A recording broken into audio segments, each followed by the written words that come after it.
First of all, just let me say good evening. Good evening. Thank you for coming out. And I am certainly looking forward to hearing Kenny Barron myself. I've always been a big fan of Kenny's for years, at least since those days when he was playing with Yusef Lateef. Wow. And I'll say the Impulse days when you were playing with Yusef Lateef. Many moons ago. Right. So let's start off by asking a pretty obvious question. What are you doing now, right now? Well, I'm here. Okay. Right now, but I've been working with my trio, and also I've been doing I've done a tour, because we did a recording with the Dave Holland duo. So that should be out soon, and we'll be doing another European tour right after that. Well, now, you're here tonight with a trio, but when I looked on your website, I think the next gig you're doing is with a quartet? Yeah, that's actually at the Charlie Parker Festival. Oh, really? Okay. Yeah, so with a wonderful saxophonist named Dana Stevens. Mm-hmm. Yeah. Mm-hmm. So. And you just talked about, was the tour with Dave Holland, was that just the two of you? Yeah, just duo. Okay. So we did, well, it was Europe, and we also did a week at the Jazz Standard, and that was big fun. Mm-hmm. Do you tour solo ever? Rarely. I mean, I have. Why? Why not? I don't know. Nobody likes me. I don't believe that. I don't believe that. No, well, you know, when it comes up, I do it. But playing solo for me is probably one of the scariest things. Why is it scary? Because, you know, you have nobody to lean on. You're by yourself, and that's also one of the challenges, which makes it fun. You know. Right. So usually after the first song, I'm okay. Oh, okay. Right. The butterflies disappear. Right. You know. Right. Is there first I'll say, have you ever played with a big band, led a big band?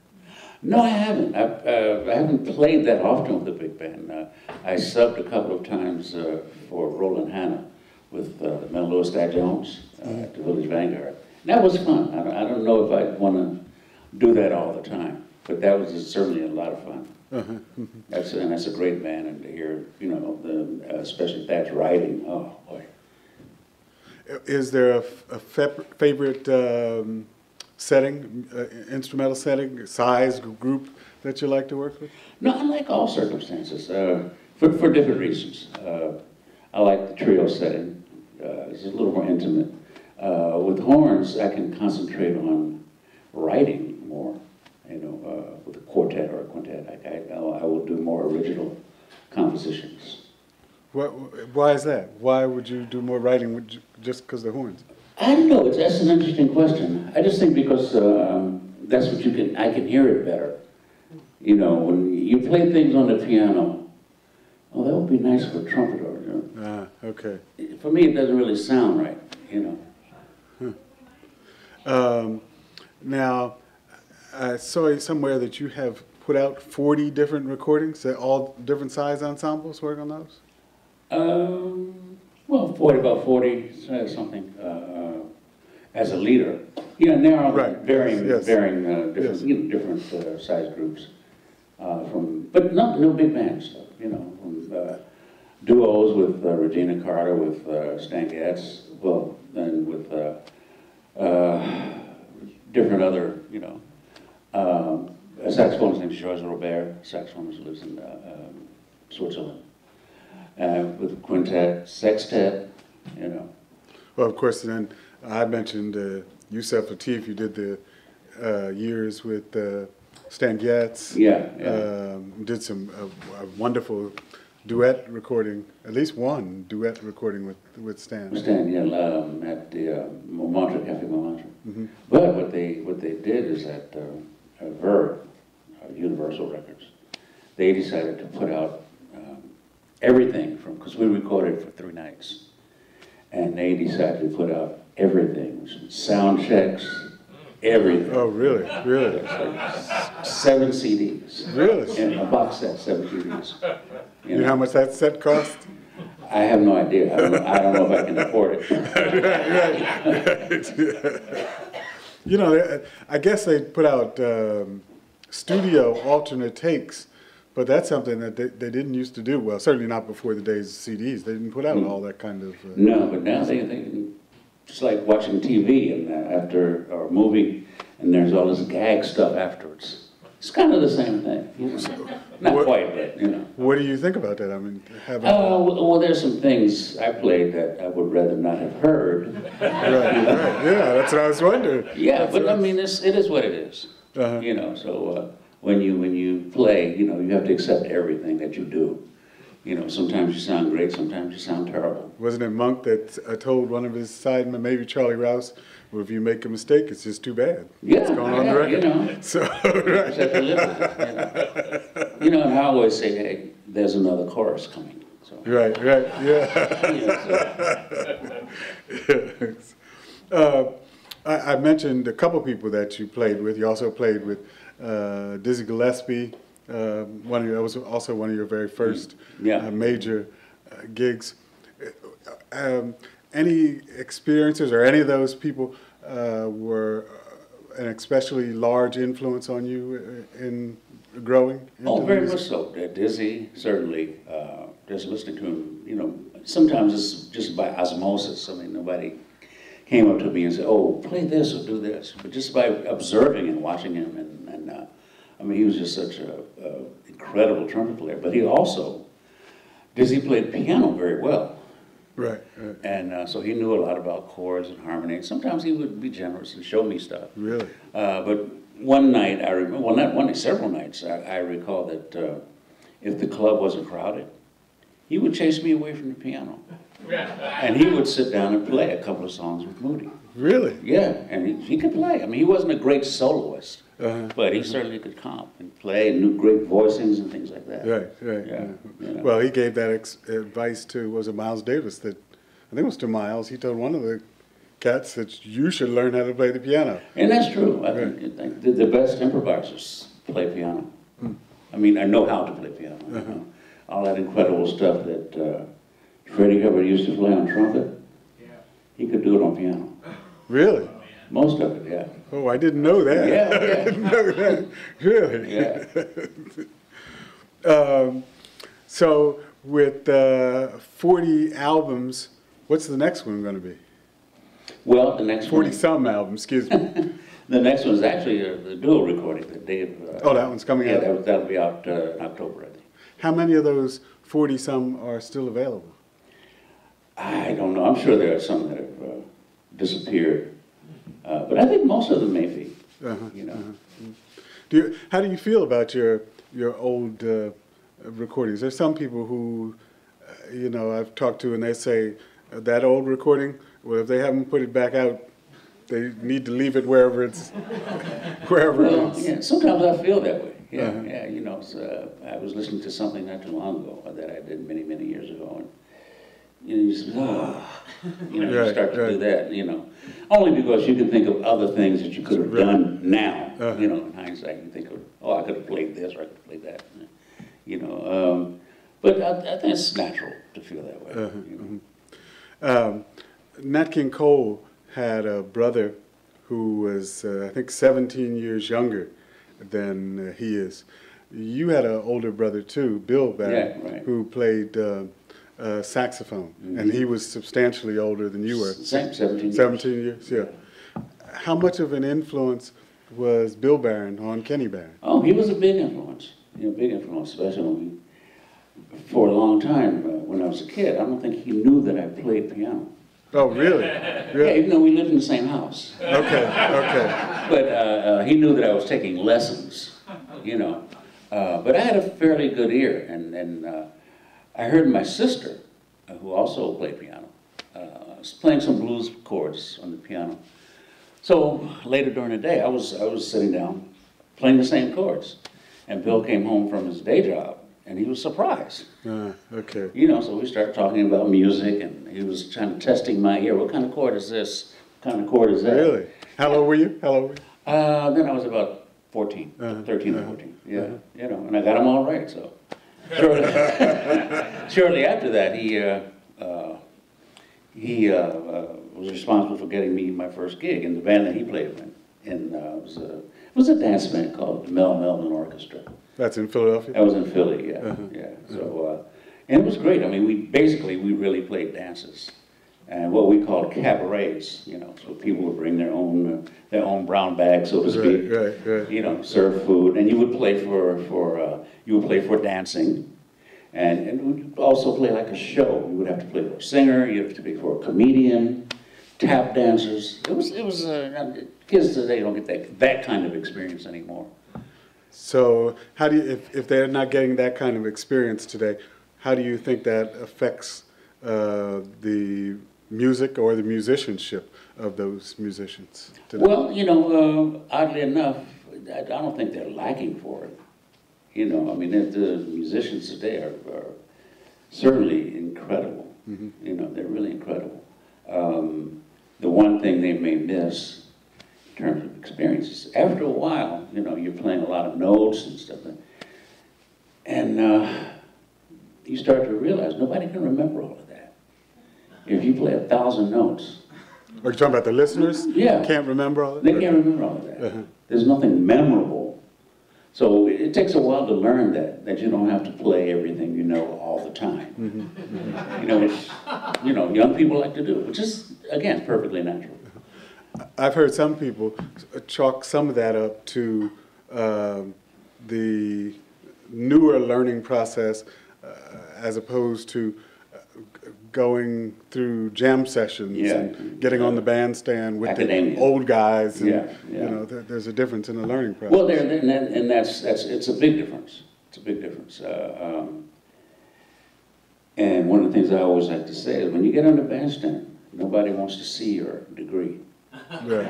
You know, they want to know if you can play. Right. So, and that's, I think, you know, most of the time, young people, they can play.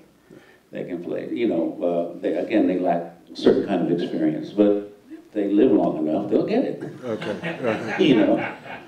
What do you think? There's some of the younger guys who are, for lack of a better term, fusing together ideas out of rhythm and blues and hip hop and they're even, I don't even know what they're calling it. They're calling it some new derivation or new branch of jazz or something like that.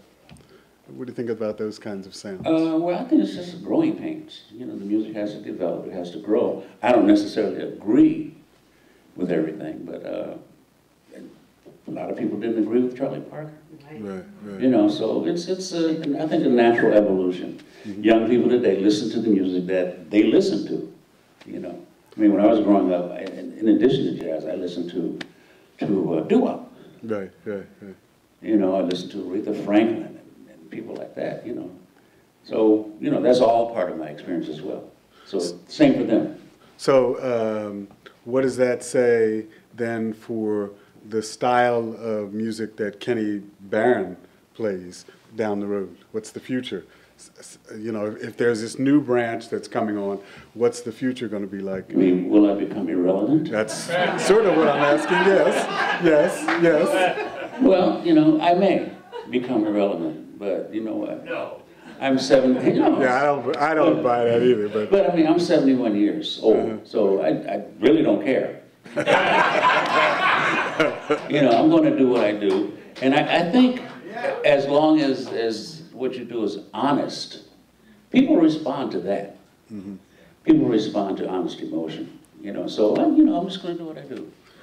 I'm sure you've probably heard this all of your life that jazz is dying or jazz is dead. What do you think about that? Well, I'm here. Right. Okay. No, and I hear that a lot. You know, I mean, there are some disappointing statistics in terms of record business. For instance, the jazz is like maybe 1% of the record market, which is about the same as classical. Yeah, it's about the same as classical, right? But of course, they have all kinds of subsidies. Right. That's true. That's true. Jazz musicians don't have that kind of support, but we are getting some support, you know.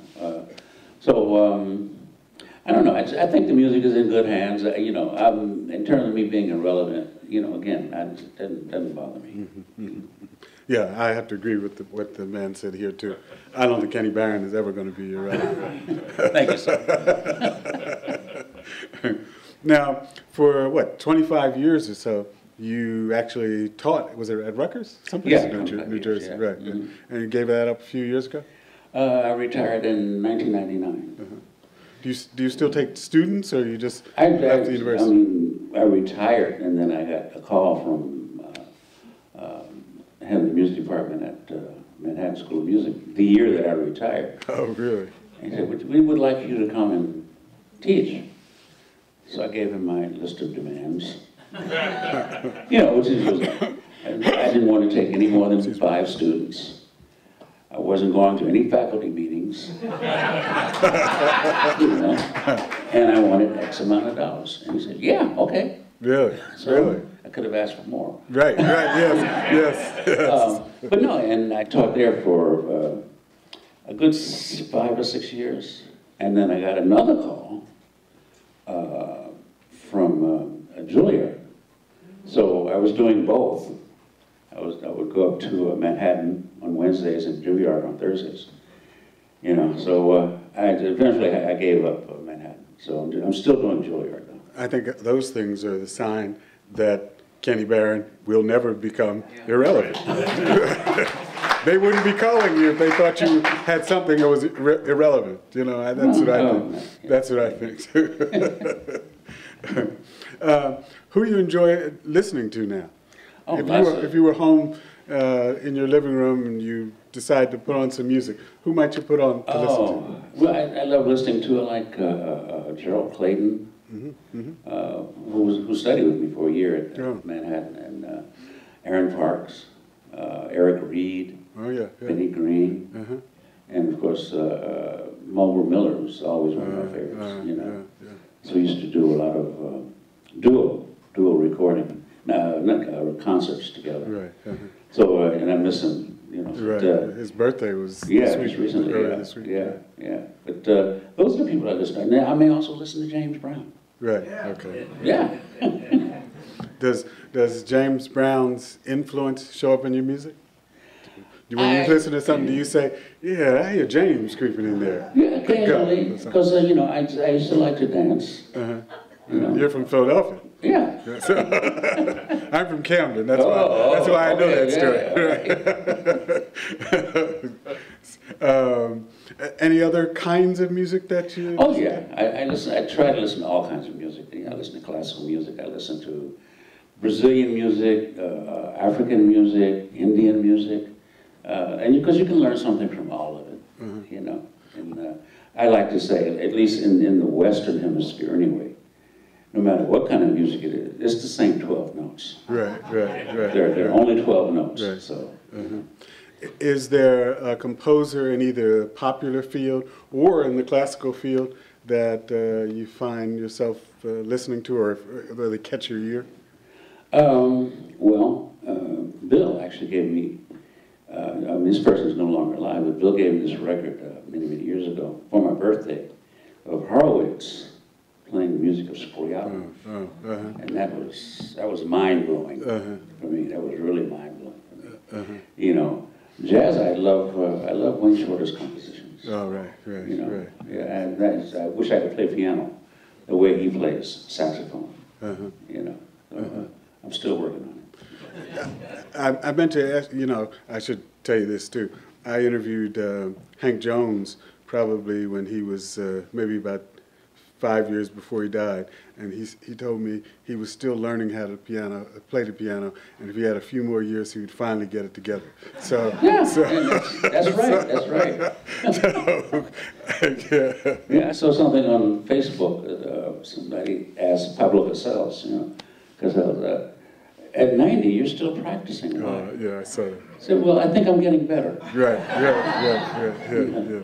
So you don't adhere to the Miles Davis school where you don't have to practice or you don't want to practice? I don't, well, yeah, I do believe you have to practice. I don't practice as much as I should, otherwise I would be better. Okay. You know, but that's a time constraint. I don't really have the time to sit and spend 4 or 5 hours a day anymore. But I'm always thinking about music. You know, whenever I hear something, there's always a little keyboard in my head, Okay. pressing down the keys. Right. So you're always thinking about music. Yeah. What kind of piano do you have in your house? I have a Steinway S, which is, S means small. Okay. So it's a small, a baby grand. Mm-hmm. The reason I ask is I found out that Ahmad Jamal has 2 grand pianos in his house. Yeah. And one is in one room and another's in another. And when he feels like practicing in one room, that's where he practices. And when he feels like practicing in the other, I don't know if I'll ever do that. Yeah, okay, that's what I was wondering. Are you working to that, Kenny? But I would like to have two pianos for teaching, because when I teach at, I have a pretty big studio at Juilliard, and I have 2 grand pianos in there. So it's great. And that's my particular style of teaching is for us to play together, and then I can really hear what they can do and what they can't do. So rather than me saying, okay, and I also like to. I really believe in self-discovery. So instead of giving a student, here's 100 voicings for C7, I'd rather say, okay, these are the things you can do on a C7 chord. Go figure it out. Okay. Yeah. Yeah. When they do, it stays with them rather than memorizing. And somebody telling you, right, and memorizing it too. I don't know how much time we have. I was going to see if we could ask a few questions. I just want to say, some of your music has moved me in very profound ways. There was one time when my son was in the hospital, and he's fine now, by the way. But he was in a serious kind of a predicament, and I was playing Lemuria Seascape, and it had a real profound healing type effect. Oh, wow. I think on me and on him, and I'll never forget that. But I don't know, you were talking about some albums that might not have hit the mark. I don't know what it is, man, because I've heard you play solo. Maybach was just ridiculous, and then you got Spiral. I don't know anyone who does it better, so don't be shy when you go up and play solo. Thank you. So you're the person who bought that record. Thank you. Is Spiral the one you did with you overdubbed the electric keyboards? Is that Spiral? No, Spiral is also, but I think I might have overdubbed another acoustic piano, okay. So okay. Yeah. Okay. But that was done in Japan, if I'm mistaken. Spiral was? I didn't even know. Yeah, it was done in Japan. I was just going to say quite a CD. Oh, thank You you. play Maiden Voyage, Herbie Hancock's composition solo, just blew me away. And, Green Chimneys, Thank you. Wanton Spirit, I mean, they're just all beautiful, man. Thanks for doing what you do. Thank you very much. I appreciate that. Well, I grew up in North Philly, and one of the great things I remember about Philadelphia is there were, first of all, lots of places to perform for young people, so you can kind of hone your craft and really get it together. That was one of the great things. And then there was the benefit of having so many great players in Philly, like Jimmy Heath was living there at the time. Jimmy Heath and the Heath brothers. There was just so many people, John Coltrane, and then a lot of guys would come from New York and work in Philly, and I got to meet them, so Philly was just an incredible place. Again, I think it was primarily because there were so many places to play, and also the proximity to New York City. Right. So it was a hop, skip, and jump, and the musicians would come down, play at the Showboat, or there was another club called Peps in Philly. Right. Broad and South Street or something? Yeah, Broad and South, that's right. Yeah. It's the first club I ever went to was Peps. Yeah. Peps. In some places, like in Japan, for instance, the audience is very polite. And when I say that, I mean they normally don't clap for solos. So Is that good or bad? I think it's good, actually. Oh, okay. So they don't interrupt the flow that's happening, but they will at the end. They'll clap. I remember playing in Korea. It's totally different. I played there with, there was this tour. We did 100 Goldfingers. It was 10 pianists. And, let me tell you who was on this tour. It was incredible. I was one of the youngest. I was next to the youngest. And I was 50-something. Just to give you an idea. But it was Hank Jones and Tommy Flanagan, Ray Bryant, Junior Mance, Howard Mayburn, Roger Kellaway, from Jamaica, Monty Alexander, Lynn Ariel.